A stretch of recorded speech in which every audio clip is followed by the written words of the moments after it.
So as for the third na part of the urinary system, so I just bypassed the first one, yung the sodium chloride and water absorption by the loop of Henle. Parang same lang din naman yung functions that I have discussed here kanina, yung role of the loop of Henle and collecting duct transport.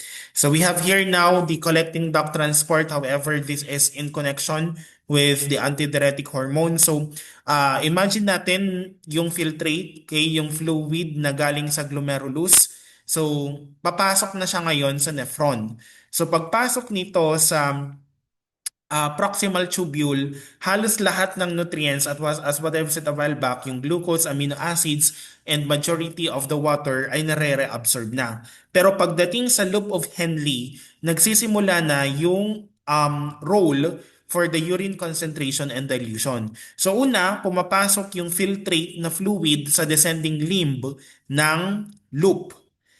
Okay? So ang descending limb ay permeable, as what I've said, permeable sa water pero hindi sa solutes.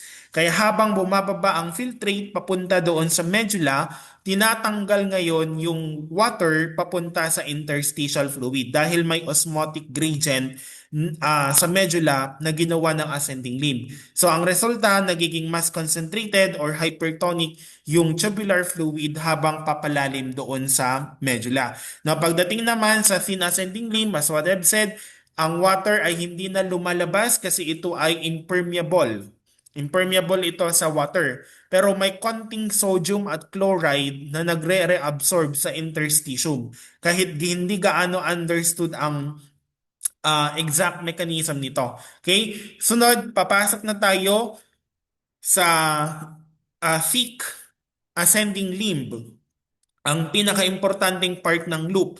So dito, active na nagre-reabsorb ng sodium, yung chloride at potassium papunta sa medullary interstitium gamit yung NAK2Cl na um, co-transporter.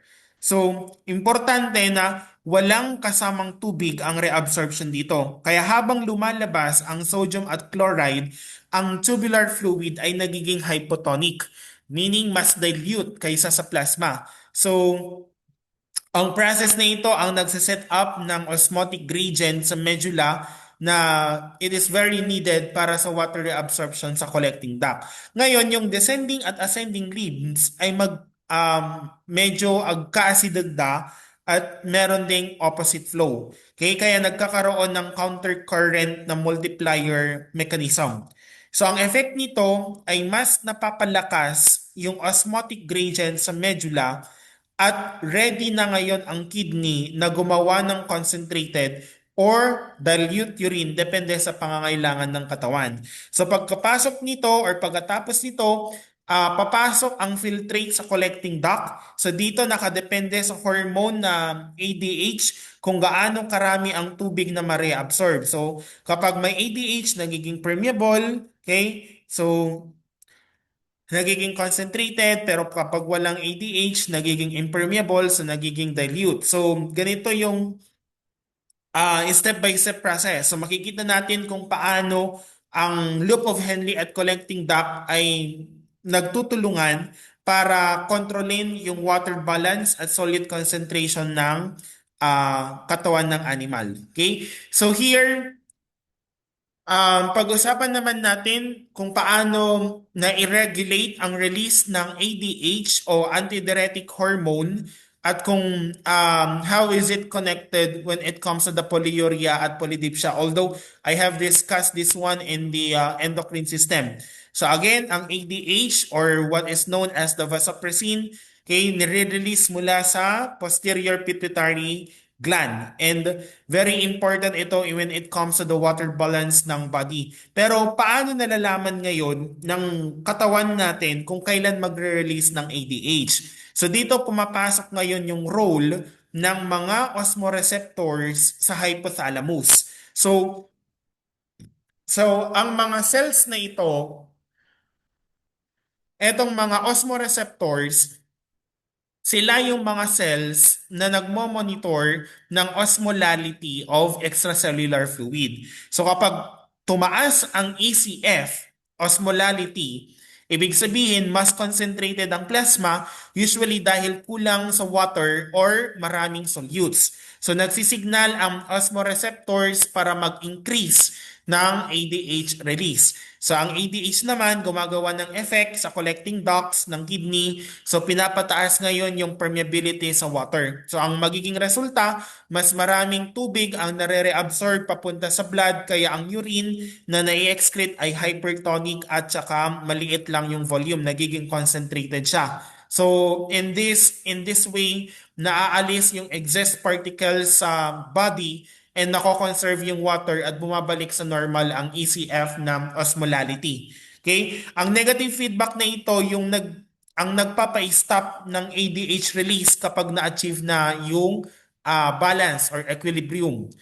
Now, on the other hand, kapag bumaba naman ang ECF, osmolality, ibig sabihin, mas dilute ang plasma. So, naihinto ngayon ang ADH release. So, dahil dito, bumababa ngayon yung water absorption sa collecting ducts at maraming dilute urine ang na-excrete. Ngayon, we have here the polyuria at saka the polydipsia. So, ang polyuria ay kapag lumalabas ang mas malaking volume ng urine kaysa sa normal. So kapag ang kidney ay hindi kayang mag-generate ng hypertonic urine kung kinakailangan or is it or as needed, nagiging polyuric ang animal. Okay? So kasabay nito kadalasan ang animal ay nagkakaroon ng polydipsia. Ibig sabihin excessive thirst. So ito yung parang adaptive response. So tumaas ang water intake para ma-maintain yung water balance. So maraming possible causes kung bakit nagkakaroon ng polyuria or the polydipsia. Isa sa mga common causes ay yung unregulated diabetes mellitus. So kapag mataas ang blood glucose, hindi na ma-reabsorb ng renal tubules lahat ng glucose sa filtrate, yung sa fluid. So ang natitirang glucose sa tubules ay nagiging osmotic particle na humahawak ngayon ng tubig sa tubules kaya tumataas ang urine flow. So dahil dito, kailangang uminom ng mas maraming tubig ang animal para hindi siya ma-dehydrate.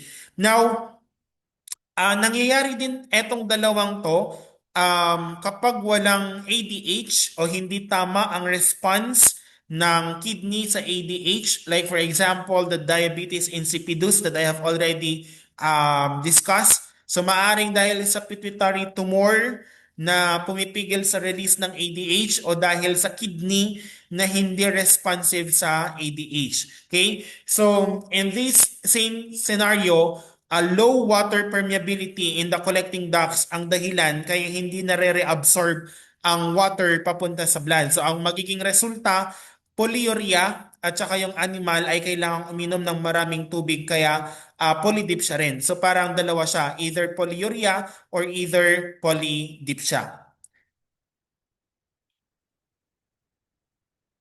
Now, we have here also an acid-base balance ng body kung paano nagre-respond yung kidney at saka respiratory system kapag nagkakaroon ng pH imbalance.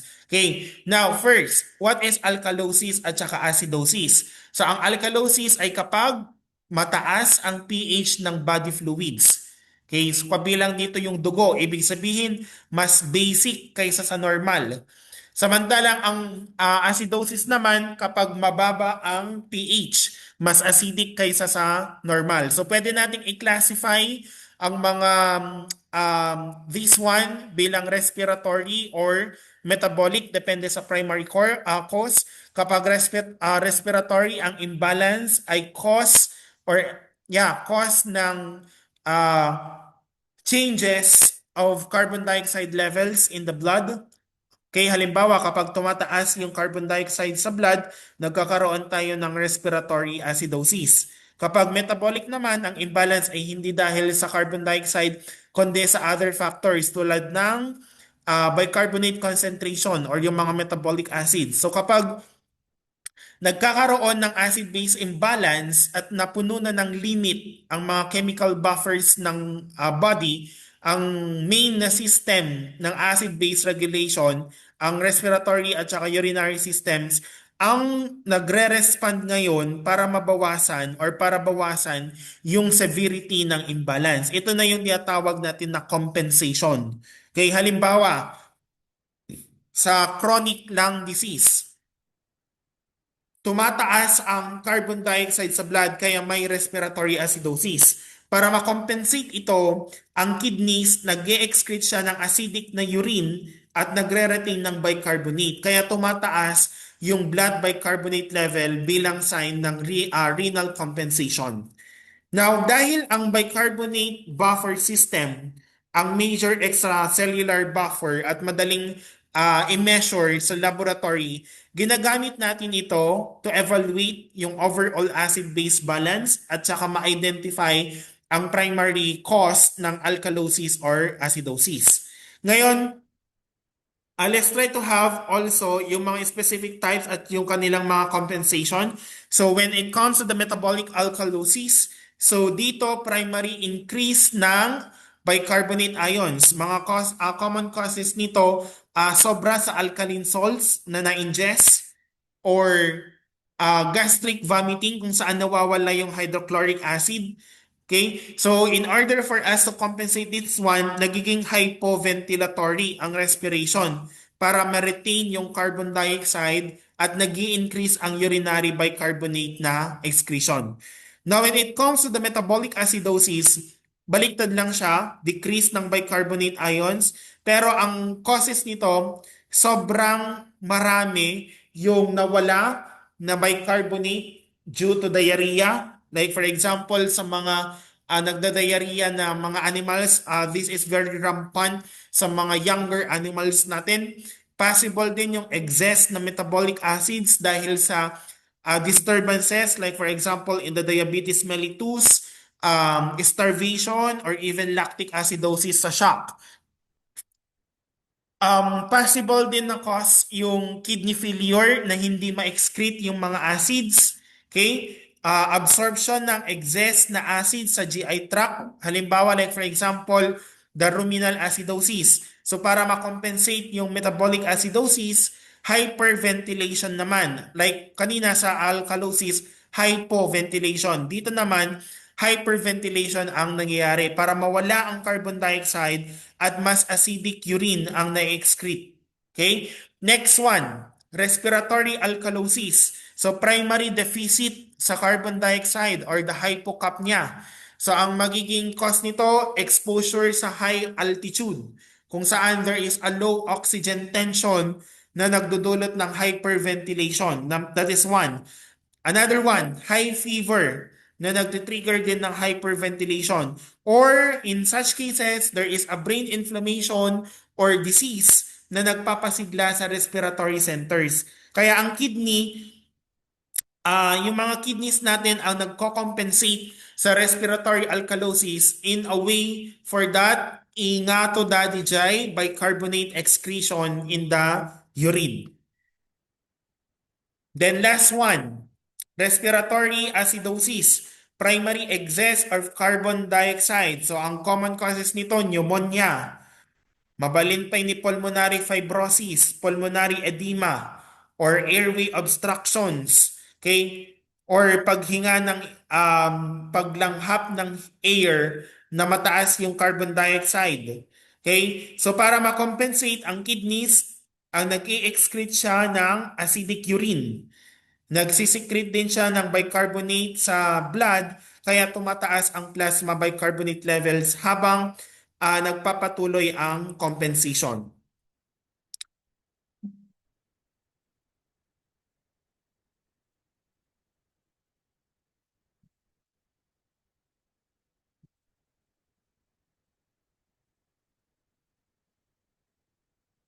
Last one, we have the renin-angiotensin-aldosterone system. This is a very complicated na hormonal system na ginagamit ng katawan natin para ma-maintain yung normal na blood pressure, tawag na, sapat na blood volume, okay, correct balance of electrolytes. Kaya kapag may kahit maliit na pagbaba sa blood pressure, or pagbaba ng effective circulating volume. Like for example, kapag may nangyayari sa dehydration, hemorrhage, diarrhea, or biglang vasodilation, ang unang organ na makakaramdam nito ay yung mga kidneys. Okay? Yung mga sinabi ko kanina na if you have a low blood pressure, okay, meron kang dehydration, diarrhea, etc., ang unang organ na affected is yung mga kidneys natin. Particularly dito sa part ng yung juxtaglomerular apparatus or yung mga juxtaglomerular cells. So this is if this is a region, this is a specialized region sa nephron na meron siyang kakayahan na umintindi as well as mag-understand ng mga pressure, yung mga volume at saka yung mga sodium level sa filtrate. So kapag pag naramdaman na ng yung mga glomerular cells na mababa yung renal perfusion pressure or mababa ang sodium na dumadaan sa tawag nito, yung part ng macula densa. Okay? Yung part ng macula densa ng distal tubule o kaya naman ay may pagtaas ng sympathetic nervous activity, magsisimula agad itong maglabas ng isang enzyme which is what we call as the renin. Pero ang renin ang nagsisilbing trigger ng buong system. Okay, take note, hindi pa ito hormone. Isa lamang itong proteolytic enzyme. Pero this is very important dahil ito ang nagko-convert ng isang circulating protein mula sa liver na tinatawag natin na angiotensinogen. Okay, papunta itong angiotensinogen dito sa angiotensin 1. So sa part na ito, hindi pa etong angiotensin 1, this is an inactive form pa lang siya. Okay? Inactive form pa lang to. So, sa part na to, hindi pa nagbabago yung blood pressure. So, nagsisimula pa lamang ng cascade. So, habang dumadaloy ang angiotensin 1 sa bloodstream, mapupunta ito sa lungs at sa endothelial lining ng maraming blood vessels kung saan naroroon ang ACE or what we call as the angiotensin converting enzyme, which is released from the lungs. Ito na yung pinaka-powerful at pinaka-active. Okay? Ang mangyayari kasi dito, ito ngayon yung enzyme na to, ito ngayon yung magko-convert from the angiotensin 1 magiging angiotensin 2. So with this kind of the conversion of this enzyme into angiotensin 2, ito na yung angiotensin 2, siya na yung pinaka-active na molecule or pinaka-powerful na molecule sa buong system na ito. Okay? So etong angiotensin 2, siya yung parang correct or rightful na executive hormone ng RAAS. Kasi dahil ito yung nagtatakda or nag-a-identify ng mga immediate at saka long-term adjustments para maibalik yung blood pressure at blood volume sa normal. So kapag nabuo na ngayon yung angiotensin 2, mabilis itong kikilos sa other parts of the body. So first one, isa sa ito is yung napakalakas na vasoconstrictor. Ibig sabihin, pinapakitid nito yung diameter ng mga arterioles sa buong systemic circulation. Kaya tumataas agad yung systemic vascular resistance at mabilis na tumataas yung blood pressure. So ang vasoconstriction na ito ay isang mabilis na paraan para ma-stabilize ang circulation habang iniintay pa yung mga long-term adjustments. Now, sa inside of the kidney, there is also a special effect, okay, of the angiotensin 2. Okay? Kinoconstrict niya nito yung mga efferent na arteriole ng mas matindi kaysa sa afferent arteriole. So kapag mas makitid ang efferent arteriole, tataas ngayon ang pressure sa loob ng glomerulus. And mananatiling open ang filtration process kahit mababa yung overall blood pressure. Ito ang isa sa pinakamahalagang protective mechanisms ng kidney para hindi bumagsak ang GFR. Okay? Lalong-lalo na during the stress or dehydration or even blood loss of the animal. Okay? Hindi rin dito natatapos when it comes to the angiotensin 2. Okay? Um, Pumapasok din siya. Okay, parang ano to, in-stimulate din niya yung adrenal cortex, particularly ang the zona glomerulosa, para ah, ipa-excite niya yung na-store na aldosterone.